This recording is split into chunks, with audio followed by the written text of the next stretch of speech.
All right, first video of the year. Let's do a quick, clear recap of what happened in 2025 with home prices, interest rates, and inventory nationally, and then right here in Western Washington. And then I'll give you my outlook for where we land by the end of 2026 with regards to rates, prices, and inventory, and what that means if you're buying or selling. I'm John Hurlbut with the Altitude Homes team. Let's jump in. So, what happened nationally in 2025? 2025 was basically a year of high rates, but improving. We started the year closer to the low 7s, high 6% interest rates, and by the end of the year, we saw some meaningful relief, even into the high 5s in some cases.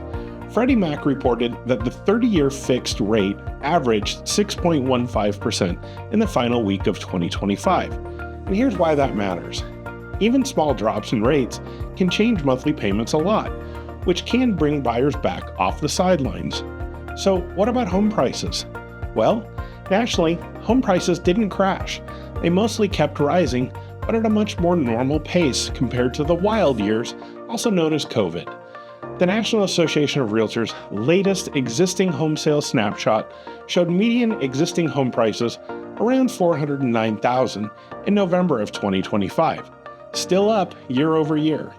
And FHFA's house price index showed year-over-year appreciation had cooled into the low single digits by late 2025. So how about inventory? The biggest shift nationally in 2025 was inventory finally rising. Buyers had more options than they'd seen in years.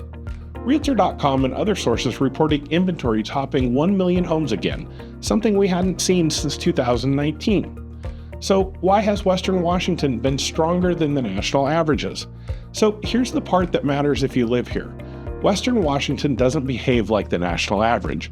We've got strong job centers, limited buildable land in many areas, and steady demand. So even when the U.S. cools, we often hold up better. The Northwest Multiple Listing Service reported active listings up nearly 24% year over year, and the median price of around $630,000 as of November 2025. So yes, we had more inventory, and that gave buyers more breathing room. But we did not see the kind of broad price weaknesses that some people expected. Another Western Washington update also discussed higher active listings year over year and a Western Washington median around the mid-600,000s in late 2025. The takeaway here?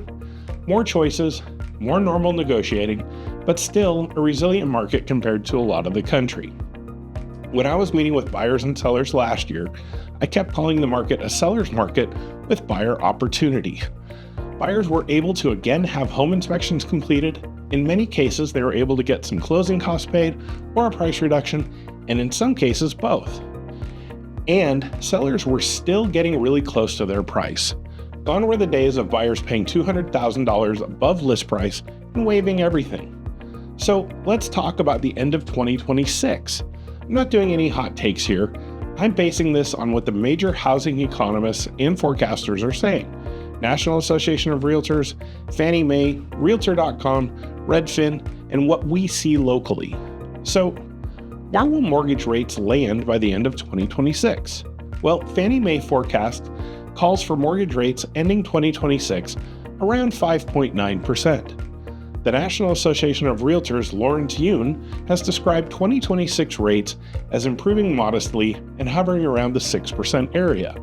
Realtor.com forecasts 2026 rates averaging about 6.3%. Similarly, Redfin also forecasts around 6.3%. My gut feeling, we end 2026 somewhere in the high 5s to low 6s range. Not a return to 3%, but enough to improve affordability versus 2024 and 2025. So what about inventory in 2026? Realtor.com expects inventory to continue recovering, up high single digits year over year in 2026 nationally. And we already saw the trend of rising inventory throughout 2025 in their monthly reporting. For Western Washington, I expect inventory to improve, but still stay relatively tight compared to the US average, because we don't build fast enough to truly oversupply most of our core areas. And where will Western Washington home prices be by the end of 2026? This is the question that everyone actually cares about. National forecasts for 2026 are mostly modest appreciation. Realtor.com is around 2.2% nationally for 2026. For Western Washington, my expectation is a little higher than the national average over the next 2 years, because even when we get more listings, demand tends to remain durable here. My forecast says that by the end of 2026, Western Washington home prices end up 4 to 8% higher versus the end of 2025. Not a boom, not a crash, more like a grind higher market with pockets that outperform and pockets that soften. So the headline really is 2025, higher rates, improving affordability, inventory finally rising. Western Washington, still resilient, still desirable, still supply constrained. End of 2026, rates in the high fives, low sixes, inventory improving gradually, prices modestly higher, especially here. And remember what Lawrence Yun has been pointing to. 2026 is where we may finally see a measurable increase in sales activity as conditions improve. If you want a hyper-local breakdown, Tacoma versus Puyallup versus University Place versus Olympia, I'll run the numbers for your neighborhood. Just comment market below or shoot me a message.